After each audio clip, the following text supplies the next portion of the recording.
اس مبارک مہینے میں میلاد النبی کا یہ جو بابرکت مہینہ ہے، اس کو امت مسلمہ کو کس طرح گزارنا چاہیے؟ اس مبارک مہینے میں امت مسلمہ کو کس چیز کی کثرت کرنی چاہیے؟ اولیاء کا، صوفیاء کا، علماء کا یہ وتیرہ اور طریقہ ہے۔ ویسے تو ساری عمر ہر سال آقا علیہ السلام کی بارگاہ میں درود و سلام پڑھتے ہیں، لیکن جب یہ مبارک مہینہ آتا ہے تو وہ جو درود و سلام ہے، اولیاء، صوفیاء، علماء درود و سلام کے وظیفے کی کثرت کرتے ہیں، اس لیے کہ اللہ رب العزت کے شکر کا اور اللہ کے محبوب علیہ السلام کے ذکر کا جو سب سے اعلیٰ طریقہ غلامان مصطفیٰ کے لیے ہے، وہ اللہ رب العزت جس نے ہمیں اتنی عظیم نعمت، بلکہ کائنات کی سب سے بڑی نعمت جو آقا علیہ السلام کی صورت میں عطا کی ہے، جب وہ مبارک مہینہ آتا ہے تو آقا علیہ السلام کے غلام کثرت کے ساتھ اپنے محبوب آقا کی بارگاہ میں درود و سلام پڑھتے۔ تو چند باتیں درود و سلام کے حوالے سے، چونکہ حاجی مسعود احمد قادری صاحب نے خصوصی طور پر کہا کہ درود و سلام کے حوالے سے آپ نے گفتگو کرنی۔ دیکھیں، حضرت عائشہ صدیقہ رضی اللہ تعالی عنہا، آپ اس حدیث کی راویہ ہیں جنہوں نے اس حدیث کو بیان کیا۔ میرے آقا صلی اللہ علیہ وسلم نے فرمایا، من سرہ ان یلقى اللہ راضیا فلیکثر الصلاۃ علی۔ میرے آقا صلی اللہ علیہ وسلم نے فرمایا، وہ بندہ جو یہ چاہتا ہے کہ جب کل قیامت کے دن جاؤں تو میرا رب میرے ساتھ راضی ہو جائے، میرے آقا نے فرمایا وہ مجھ پر کثرت کے ساتھ درود پڑھا کرے۔ اس لیے کہ درود و سلام پڑھنے والا آقا علیہ السلام کا غلام جب آخرت میں جائے گا تو قیامت کے دن اپنے رب کو اپنے ساتھ راضی پائے گا۔ کس عمل کی وجہ سے؟ درود و سلام کی وجہ سے۔ اب یہ حدیث مبارکہ ہے، ایک لمحے کے لیے اگر ہم یہاں پر رک کے سوچیں اور اپنے آپ سے پوچھیں کہ ہم نے یہ محفل سجائی ہے کس لیے؟ رب کو راضی کرنے کے لیے۔ اس محفل میں آئے بیٹھے ہیں رب کی رضا حاصل کرنے کے لیے، بلکہ آپ نماز پڑھتے ہیں کس لیے؟ اللہ کو راضی کرنے کے لیے۔ آپ قرآن کی تلاوت کرتے ہیں کس لیے؟ اللہ کو راضی کرنے کے لیے۔ آپ جو عمل بھی کرتے ہیں اس کا مقصد فقط اللہ کی رضا ہوگا۔ مرزا منور صاحب انہوں نے لنگر کا انتظام کیا کس لیے؟ کہیں گے اللہ کو راضی کرنا۔ آپ جو عمل بھی کرتے ہیں مقصد کیا ہے؟ اللہ کی رضا ہے۔ اب دوستان محترم، اس حدیث کو سمجھے۔ میرے آقا نے فرمایا جو یہ چاہتا ہے کہ جب کل قیامت کے دن جاؤں تو میرا رب میرے ساتھ راضی ہو جائے، میرے آقا نے فرمایا وہ مجھ پر کثرت کے ساتھ درود پڑھا کرے۔ اس لیے کہ درود و سلام کی وجہ سے اللہ رب العزت اپنے بندے کو قیامت کے دن اپنی رضا عطا کرے گا۔ بلکہ آپ جو عمل بھی کرتے ہیں، نماز، روزہ، حج، زکوٰۃ، یہ جتنے بھی اعمال صالحہ ہیں، یاد رکھیں کسی ایک عمل کی بھی آپ کے پاس کوئی گارنٹی نہیں۔ آپ نماز پڑھتے ہیں، یقین ہے کہ وہ قبول کرنے والا ہے، لیکن حد الیقین بندہ پکے دل سے یہ نہیں کہہ سکتا کہ وہ میری عبادت قبول ہوئی ہے یا نہیں کی۔ بندہ قرآن کی تلاوت کرتا ہے، وہ مالک ہے، چاہے تو قبول کرے چاہے تو نہ کرے۔ بندہ حج کرتا ہے، حاجی کہلاتا ہے، لیکن شاید اس حاجی صاحب کا حج قبول ہوا ہے یا نہیں ہوا۔ بندہ جو جو عمل کرتا ہے شاید وہ عمل قبول ہو یا نہ ہو۔ دوستان محترم، درود و سلام وہ وظیفہ ہے جو اس روئے زمین پر اللہ رب العزت نے اتارا ہے، جس سے بڑھ کر بڑا وظیفہ کوئی نہیں۔ جو بندہ درود و سلام پڑھتا ہے وہ ہر حال میں خدا کی بارگاہ میں قبول ہی قبول ہے۔ بلکہ اس سے اگلی بات، درود و سلام وہ وظیفہ ہے جس کی برکت سے اللہ رب العزت نماز روزہ بھی قبول کر دے گا۔ درود و سلام وہ وظیفہ ہے جس کی برکت سے اللہ رب العزت قرآن کی تلاوت بھی قبول کر دے گا۔ اس لیے فرمایا نا، یہ جو درود و سلام ہے یہ اللہ کی رضا حاصل کرنے کا بہت بڑا ذریعہ ہے، اور کوئی ایسا بندہ نہیں آپ جس سے پوچھے وہ یہی کہے گا کہ اے کاش میرا رب قیامت کے دن میرے ساتھ راضی ہو جائے۔ یہ سب کے دل کی آواز ہے نا، یہ سب کے دل کی آواز ہے، لیکن درود و سلام وہ وظیفہ ہے جو آپ کو قیامت کے دن اللہ کی رضا عطا کر دے گا۔ پھر دوستان محترم، درود و سلام کیسا وظیفہ ہے؟ میرے آقا صلی اللہ علیہ وسلم نے حدیث مبارکہ کے اندر فرمایا من صلی علیہ 70 مرۃ صافحتہ یوم القیامت، فرمایا جس نے مجھ پر 50 مرتبہ درود پاک پڑھا، میں اللہ کا رسول اس اپنے غلام کے ساتھ مصافحہ کروں گا۔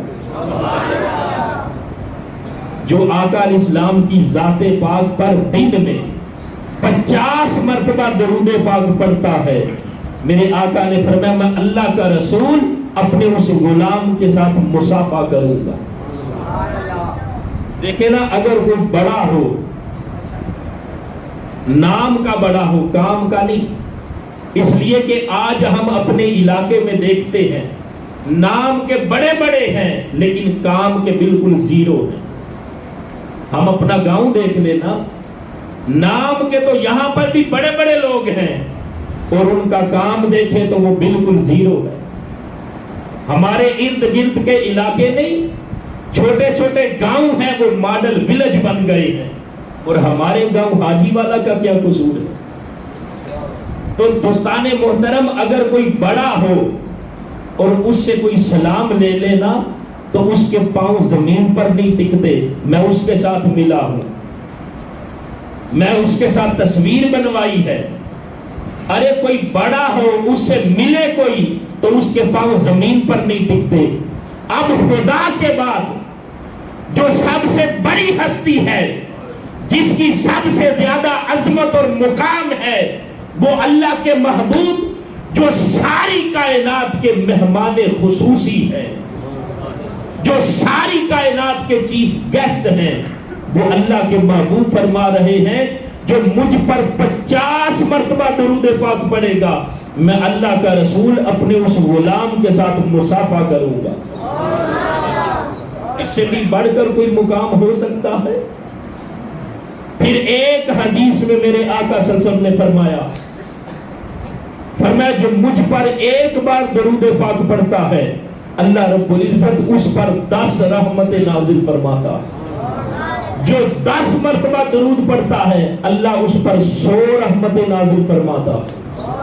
اور جو 100 مرتبہ درود پاک پڑھتا ہے، آگے سنیے، میرے آقا نے فرمایا لکھ دیا جاتا ہے کہ یہ بندہ نفاق سے بری ہے، یہ بندہ دوزخ کی آگ کے عذاب سے بری ہے۔ جو 100 مرتبہ درود پاک پڑھتا ہے، اس کی پیشانی کے درمیان لکھ دیا جاتا ہے کہ یہ بندہ منافقت سے بری ہے۔ آج ہمارے دلوں میں منافقت ہے، آج ہمارے دلوں میں دوسروں کے لیے بغض ہے، حسد ہے، کینہ ہے، عداوت ہے، دشمنی ہے۔ ارے ان سارے نفرت بھرے جذبات کو اے بندہ خدا اگر دل سے نکالنا چاہتا ہے تو آقا علیہ السلام کی ذات پاک پر دن میں 100 مرتبہ درود پاک پڑھا کر۔ جب تو آقا علیہ السلام کی ذات پاک پر دن میں 100 مرتبہ درود پاک پڑھے گا، اللہ تعالیٰ تجھے نفاق سے، منافقت سے آزادی عطا کر دے گا۔ یہ کیسا وظیفہ ہے، یہ کیسا عظمتوں والا وظیفہ ہے۔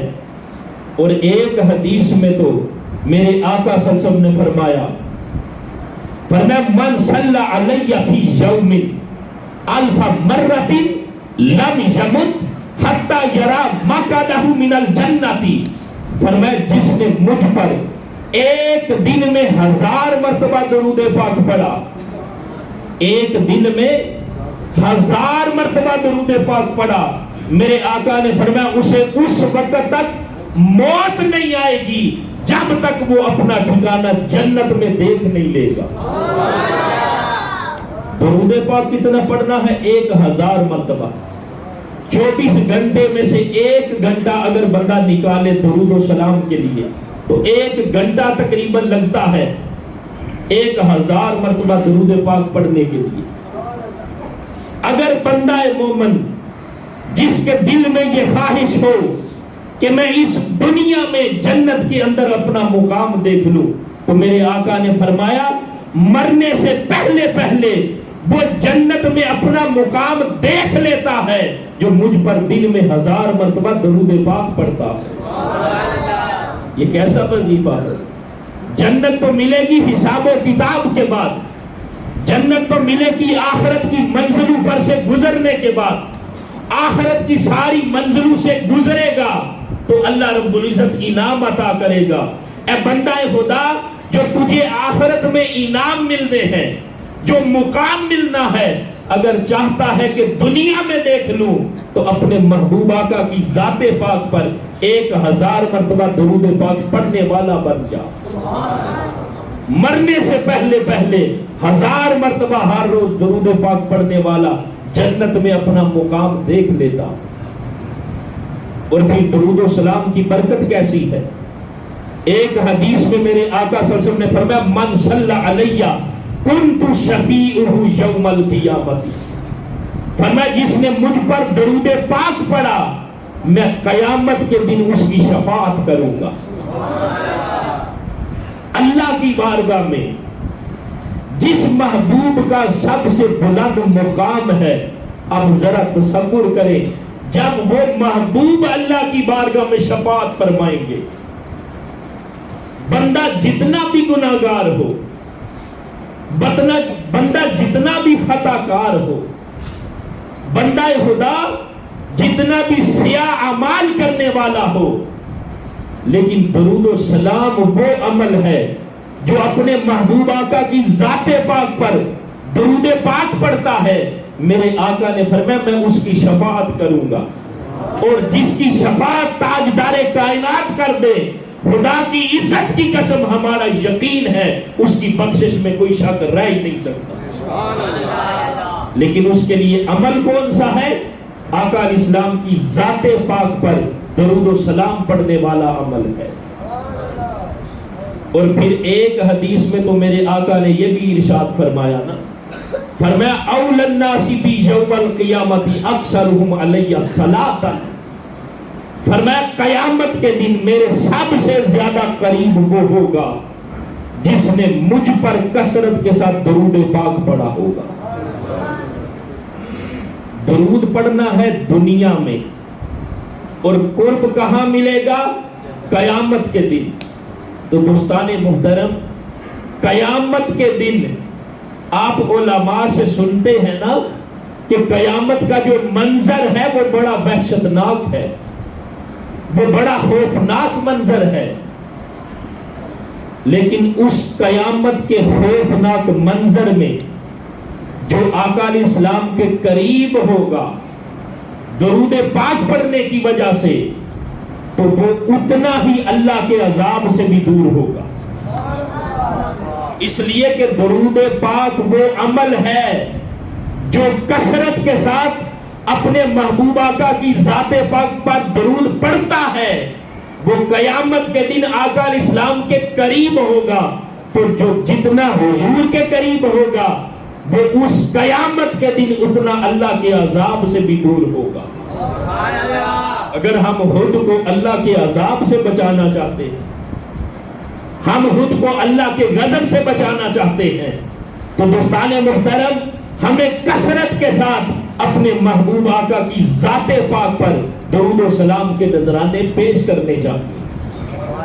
اور پھر درود و سلام کیسا عمل ہے, یہ کیسا وظیفہ ہے. حضرت سفیان ثوری رحمت اللہ علیہ آپ فرماتے ہیں میں حج کرنے کے لیے جب گیا نا تو وہاں پر میں نے ایک نوجوان کو دیکھا. وہ نوجوان قدم رکھتا ہے تو درود پاک پڑھتا ہے, وہ نوجوان قدم اٹھاتا ہے تو درود پاک پڑھتا ہے. حضرت سفیان ثوری فرماتے ہیں جب میں نے دیکھا تو اس نوجوان سے پوچھا, اے جوان, یہاں پر ہر ایک مقام کی الگ الگ دعا ہے, لیکن تو جہاں پہ بھی میں نے دیکھا ہے تو درود پاک ہی پڑھ رہا ہے. اس کی کیا وجہ ہے, اس میں کیا راز ہے کہ تو ہر مقام پر درود پاک پڑھ رہا ہے؟ اب اس نوجوان نے کیا کہا؟ اس نوجوان نے کہا جب ہم حج کے لیے آ رہے تھے میں تنہا نہیں تھا, میرا باپ میرا والد بھی میرے ساتھ تھا. ہم خراسان سے چلے ہیں, جب کوفہ کے مقام پر پہنچے ہیں تو میرے والد کی طبیعت خراب ہوئی ہے, اور میرے والد کی جب طبیعت خراب ہوئی ہے تو اسی وجہ سے جو میرے والد ہیں ان کا انتقال ہو جاتا ہے. اب میں پریشان ہوں کہ مسافر ہوں, سفر میں ہوں, میں اپنے باپ کے لیے کفن دفن کا انتظام کیسے کروں؟ وہ نوجوان کہتا ہے میں پریشان ہوں.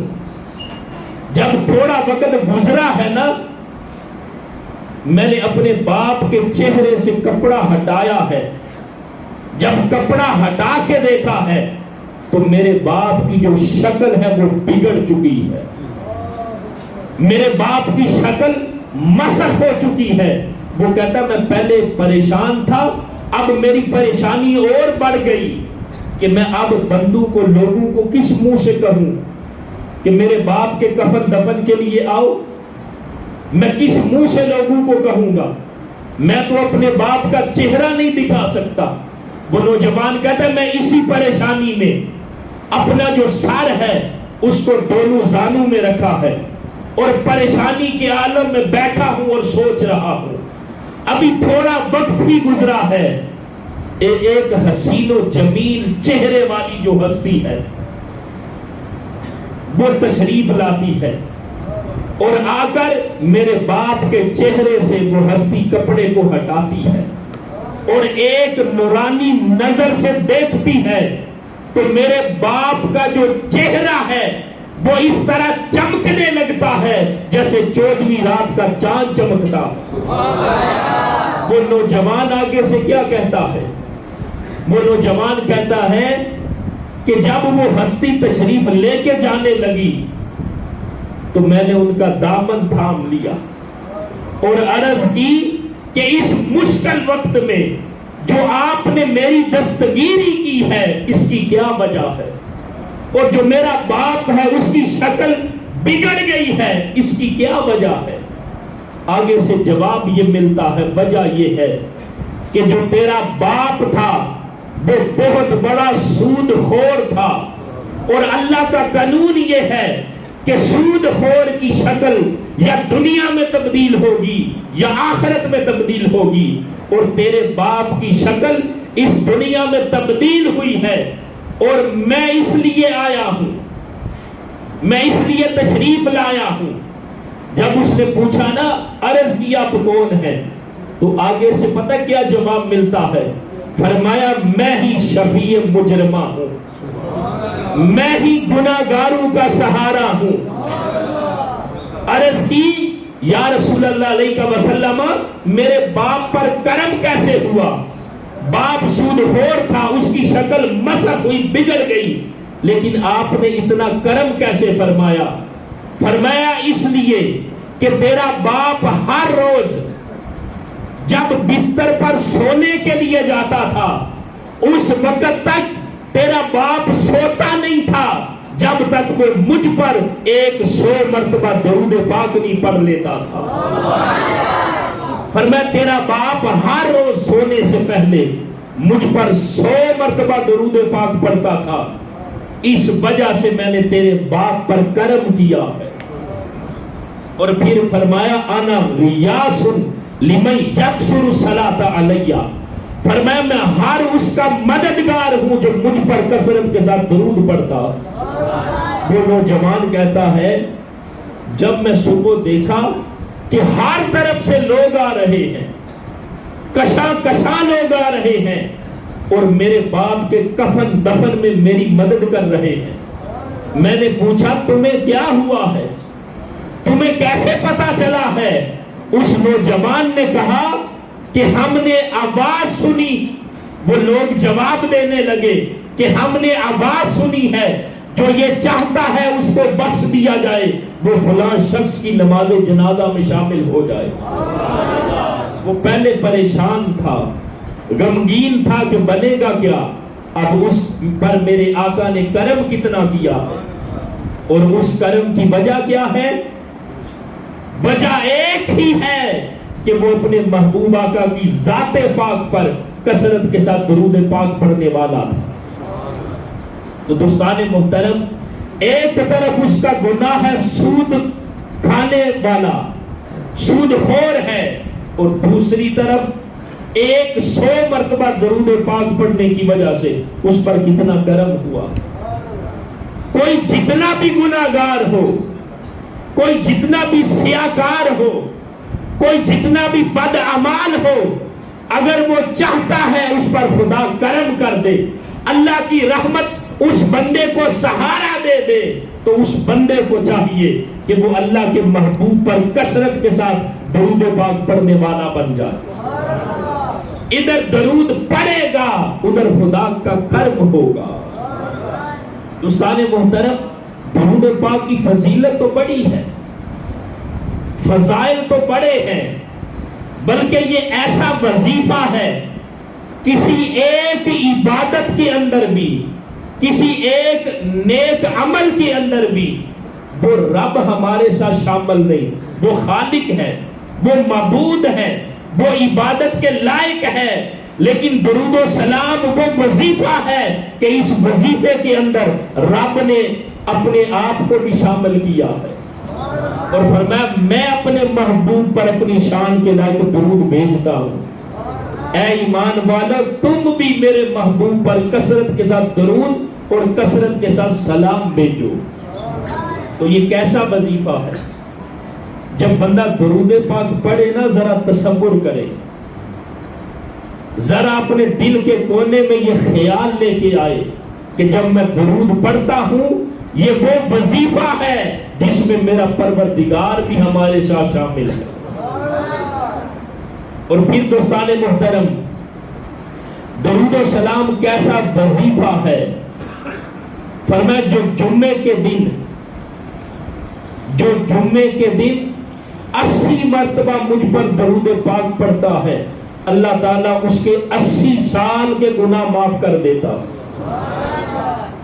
یہ حدیث میں آقا علیہ السلام نے فرمایا جو مجھ پر جمعے والے دن 80 بار درود پاک پڑھتا ہے, 5 سے 6 منٹ لگتے ہیں درود پاک پڑھتے ہوئے 80 بار.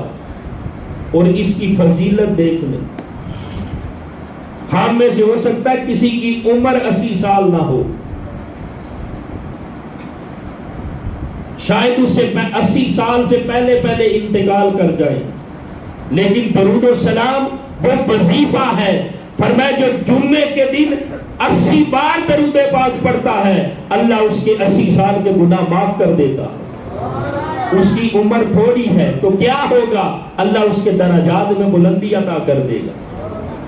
اور پھر دوستان محترم, پیر میرے علی شاہ سرکار رحمت اللہ علیہ, آپ اپنے مریدین سے کہتے, آپ اپنے عقیدت مندوں سے کہتے کہ ہاتھ میں تسبیح رکھا کرو اور اللہ کے محبوب پر کثرت کے ساتھ درود پڑھا کرو. یہ تاجدار گولڑا پیر مہر علی شاہ سرکار. آپ کو پتہ ہے کون مہر علی؟ تسبیح کے حوالے سے بات کرنے سے پہلے تاجدار گولڑا کا آپ کو تعارف نہ کرواؤں کہ وہ مہر علی کون سی ہستی ہیں؟ آپ کو پتہ جب مرزا قادیانی نے جھوٹا نبوت کا دعویٰ کیا اور اس نے یہ چیلنج کیا مسلمانوں کو، مرزا قادیانی نے کہا کوئی مسلح میرے سامنے آئے، میں چیلنج کرتا ہوں کہ جو سورہ فاتحہ ہے اس کی تفسیر لکھتے ہیں، جس کی تفسیر اچھی ہوئی وہ سچا ہوگا. پیر مہر علی شاہ صاحب گولڑا شریف سے تشریف لائے.